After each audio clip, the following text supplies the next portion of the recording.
Pakistan is always doing chamchagiri of the Americans to be able to in their good books. The American president at the moment, he is personally involved. You would have heard of the crypto linkage that his family, China, cannot afford to lose the market that it has in India, because their market in USA still there is uncertainty. I can't say that we can trust the Chinese yet. China's collusion or fusion with Pakistani military is far too strong. Hello and welcome. I'm Abhishek Singh and you're watching the Hindustan Times. In recent weeks, India has witnessed heightened tensions along the Pakistan border, major counter-terror operations in Kashmir, and also recently, we heard from the IAF chief about the robust air defense actions taken by the IAF during Operation Sindoor, resulting in downing of 5 Pakistani aircraft. Today, we are joined by General VP Malik, former chief of the Indian Army, to share with us his insights on operational challenges, strategic shifts, and the lessons learned from recent events, including the elimination of perpetrators of the Pahalgam massacre. Thank you so much, sir, for taking the time and joining us. It's a pleasure, Abhishek.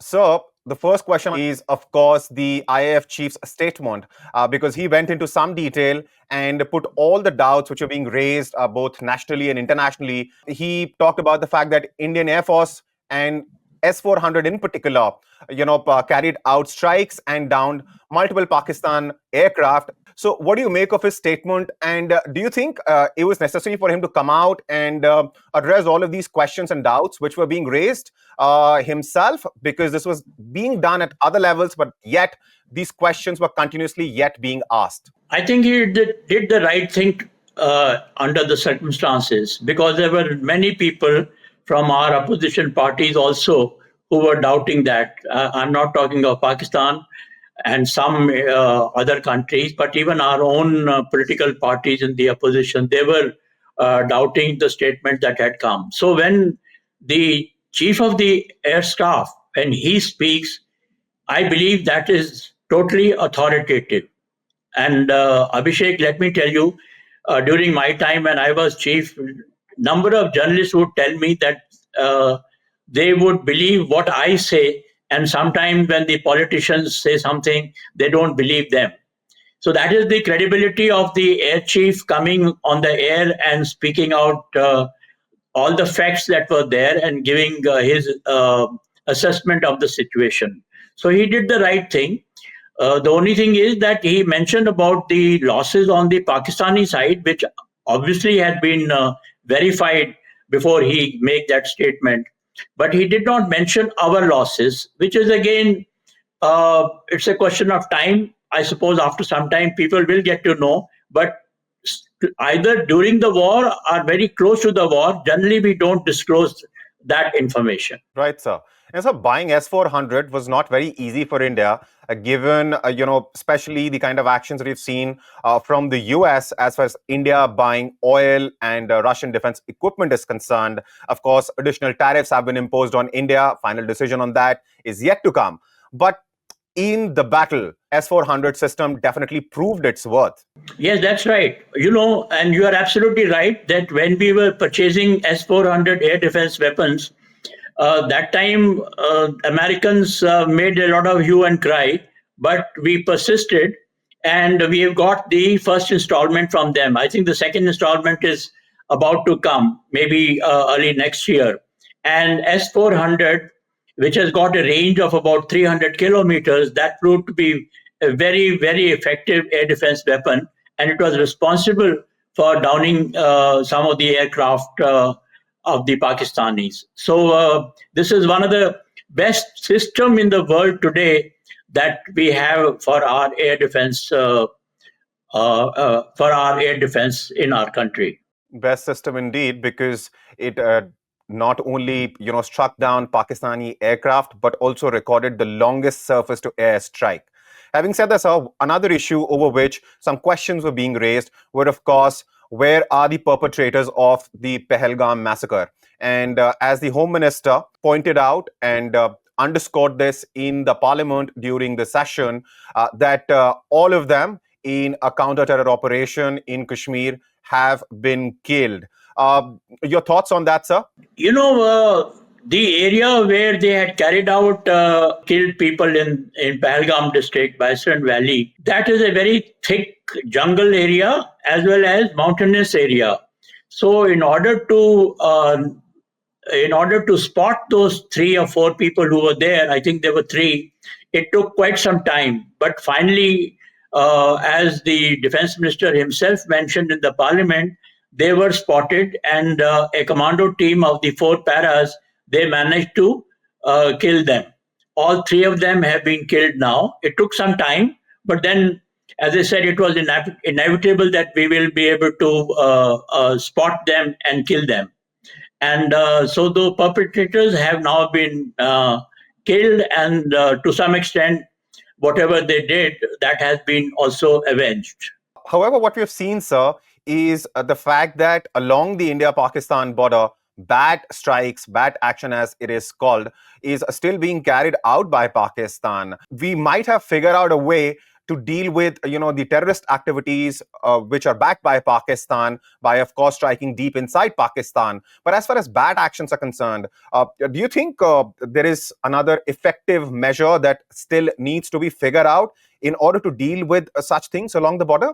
When troops are positioned in eyeball to eyeball situations, are deployed in that manner, some shallow infiltration is always possible because we do not have posts every few yards, and we do not have surveillance devices which are effective, 100% effective in the mountains or along the jungle. So some of these infiltration, shallow infiltration by 1 or 2 or 3 people, that can always take place, and they can indulge in bat action from the other side. So we have to first, of course, continue with our surveillance and try and improve it as much as possible. The other way out is also to take some deterrent or offensive action, as we did during the surgical strike after Uri. So, or hit them with our artillery and other weapons, which are quite destructive along the line of control. So that is what we are doing. And but as I said, you cannot totally rule out these bat actions. They will take place, and I think our troops are capable of taking the right action against them. Right, sir. Recently, we have seen US escorting Asim Munir as if Pakistan is their best friend. What do you think is behind this newfound bonhomie between Pakistan and US? You're right. The fact is that the American president at the moment, he is personally involved. You would have heard of the crypto linkage that his family, I'm talking of President Trump's family, has with Pakistani generals and Pakistan other businessmen in Pakistan. So there's a personal involvement there. And the other is that Pakistan is always doing chamchagiri of the Americans to be able to be in their good books. Many of the generals, they have their children or other relatives living in USA. So what Asif Munir has done is to again do the chamchagiri of President Clinton, who is very fond of it himself, and recommending him for Nobel Prize and things of this nature. So this, at the moment, whatever is going on, but I think it will be temporary because, after all, the capabilities of Pakistan cannot remain hidden. They are, and capabilities of India are very, very strong. So this phase is going on. Perhaps we may have to face it during President Trump's tenure, but I think this cannot last very long. However, any strategic implications of this for India, sir? Not quite. As long as we are alert on that side, and I don't think the Pakistanis would indulge, or rather the Americans would indulge in giving them greater help, because don't forget that Pakistan is much closer to China, or China is much closer to Pakistan than the Americans. Americans, as far as USA is concerned, yes, Pakistani generals and Pakistani politicians, they have their personal interest in that area. but I don't think it will go against strategically against us, because our involvement with USA is much deeper for us to worry on that score. But we have to remain alert. I can't think of USA supplying weapons and intelligence, etc. The other reason, strategic reason why the USA is getting closer to Pakistan is because they want Pakistan to keep an eye on Iran. That's another factor. So the whatever relationship now, slightly improved relationship which is taking place, I don't think it is going to matter to us so much strategically. A consequence of all of these geopolitical maneuverings is, of course, the thaw between India and China. And it seemed unlikely, but it has happened. India and China have started talking. Prime Minister Modi will be visiting China very soon. What do you make of this thaw? Does it give India some breathing room, some respite, especially after the kind of collaboration that we saw between China and Pakistan during Operation Sindoor? Abhishek, firstly, I must mention here that the geopolitical as well as geostrategic landscape lately has been shifting, and there's a lot of churning that is taking place. And this has got further intensified thanks to President Trump's tariff war that he has started. So, because of that, today we are in a situation that everybody wants to be secure.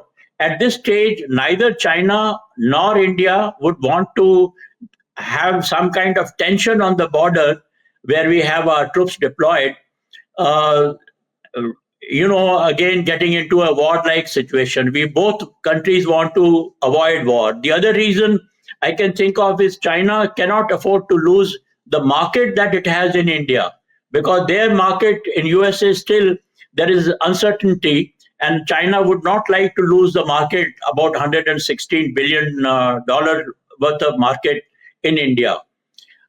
India, of course, is interested in maintaining peace and making sure that the process of de-escalation and uh, that takes place along the line of control, and we both have peace along the line of actual control.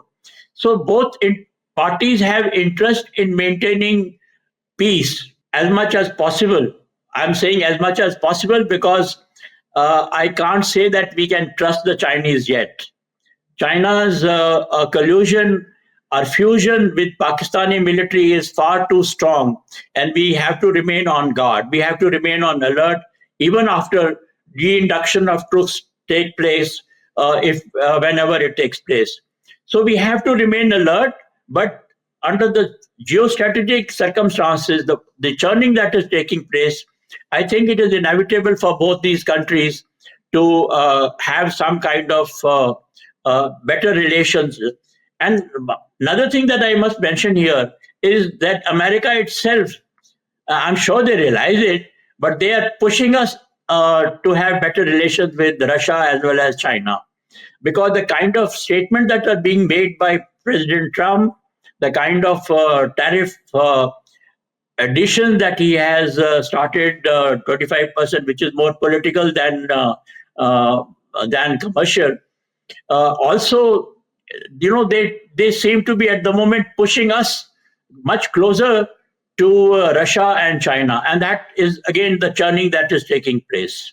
Right, right. And a speculation also is that before China actually takes some military action against Taiwan, it would want to ensure that things with India are calm, there is quiet along the borders, and of course in the Indian Ocean as well.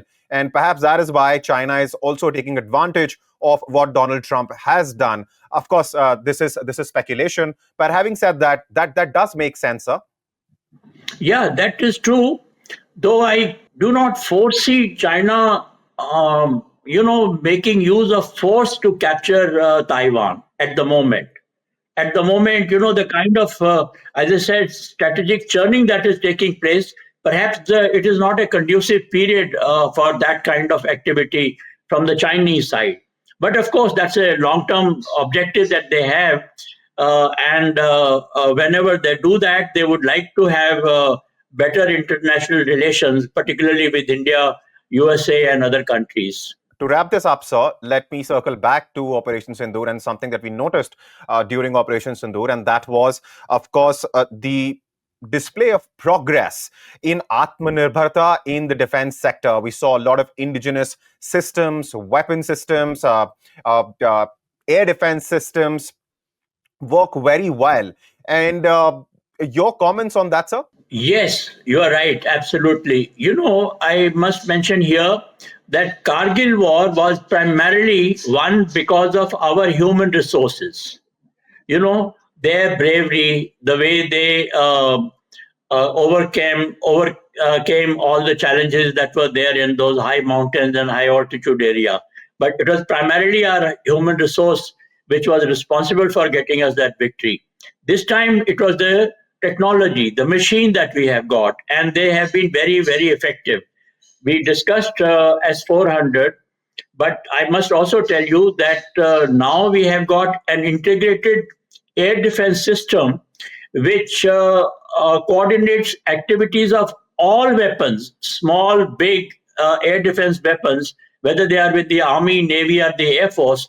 It is able to coordinate and hit the incoming aircraft, enemy aircraft, or missiles very effectively. And that is what was proved when we managed to hit all their drones as well as the aircraft coming towards India. The other very effective weapons I think we have been able to prove is the Akash air defense weapon.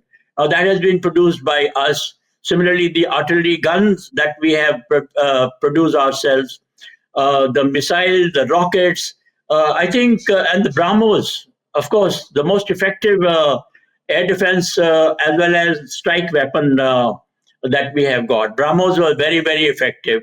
So I think we have been able to prove the effectiveness of our weapon, and I believe that many of the countries now are seeking those weapons from us. That is also. On the other hand, the Chinese weapons haven't proved too well for the Pakistanis, and I believe that some investigation is going on. Mind you, while we are doing well and on Atmanirbharta, but we still have a long way to go. At the moment, I think we are producing about 101 lakh and 50,000 crores worth of indigenous weapons, but we still have a long way to go, and we still remain probably the second or the third largest buyer of weapons from the foreign countries. Long way to go. You're right, sir. But having said that, what are some of the areas you think the defense sector should focus on? We're trying to develop, of course, our fifth gen fighter, the AMCA. There are other things in development as well. But between Ukraine and Russia, we saw the role that drones could play. So, in your opinion, what are the top three things that Indian defense sector should focus on? The most important, I would say, is the LCA. You know, we are now badly in need of fighter aircraft, and whatever orders that have been placed on the HAL, they have not been able to comply with that because we are still needing engines, aircraft engines from abroad, and which are not coming properly or in time. So that's the most important thing I would say. The other weapon system, we are now about to produce a tank for the mountainous area, particularly in Depsang and Ladakh, in those areas where the tanks can. So that is also under production. I think the trials are almost over. And surveillance-wise, we must be we must produce better surveillance devices which can be more effective even in thick jungles as well as. And the last thing I would say is the drones which are capable of using weapons in the enemy territory. We were to buy some from USA. I don't know what is the progress on that, but we should be able to produce those ourselves. And so these are the weapons that come to my mind that we need to produce as early as possible. On that note, thank you so much, sir, for taking the time and talking to us. Thank you, Abhishek. Thank you.